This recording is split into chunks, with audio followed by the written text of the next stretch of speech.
in this setting. Oh wow, that's nice, except me, huh? But we all know why, for two reasons.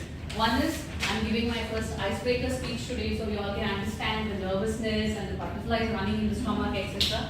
Second is, you guys are so lucky, again except me. Why? Because today there is no table topics. Wow! It doesn't happen whenever I, have no rules to do and I just want to sit and relax. So, anyways, good morning, distinguished guests, President and my fellow Toastmasters. Today I will take you all through my life journey in a very fast-forwarded mode. Okay? The world is vast and meant for wandering. There is always somewhere else to go. This line resonates strongly with me too. Can someone tell me which is called the Garden City of India? Bangalore. Absolutely. Which is also now known as the IT capital, or more prominently the traffic congested city these days, right? I was born in Bangalore to Mrs. Kala and Mr. T.P. Subramanian in a monsoon-packed month of June on 30th. Okay. Then my mom was a working professional and father a businessman. So they both seriously needed some help in my upbringing. And those days, you all know, there was no concept of baby care, part-time nanny, blah, blah, blah. So all they could do was pack me to my grandparents, maternal grandparents, while I was as young as 1.5 years. So that is where my first journey began. I was taken to my grandparents' place called Srirangam in Trichy, which is supposedly my native. So I spent my earlier childhood with my grandparents for almost up to grade 2.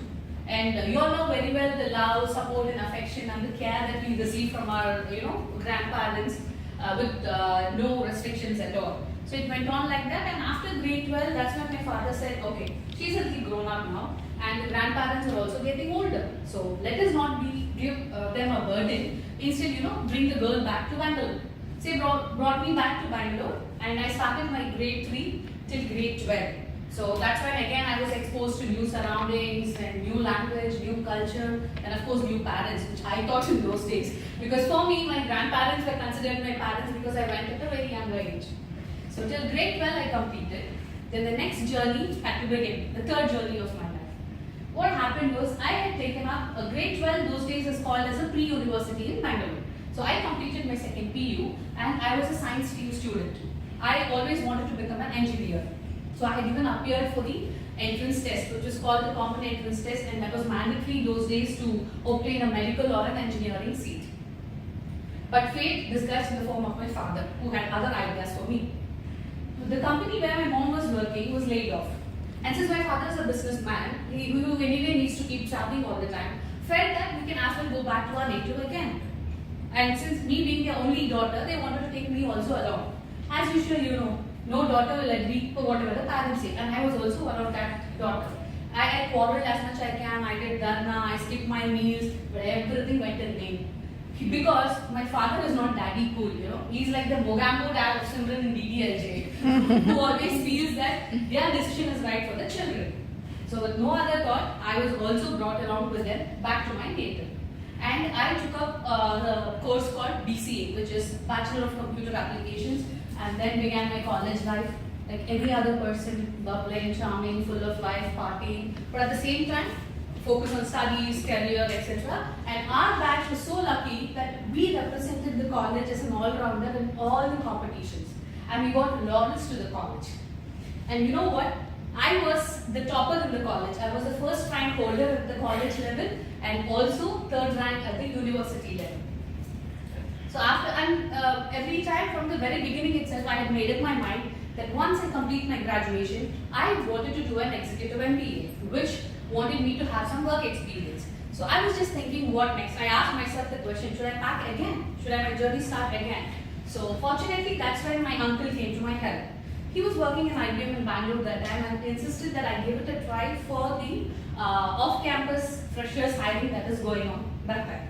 I gave it a try, I attended the test, appeared for the interview, got selected and got a good offer. Thus began my career in October 2003.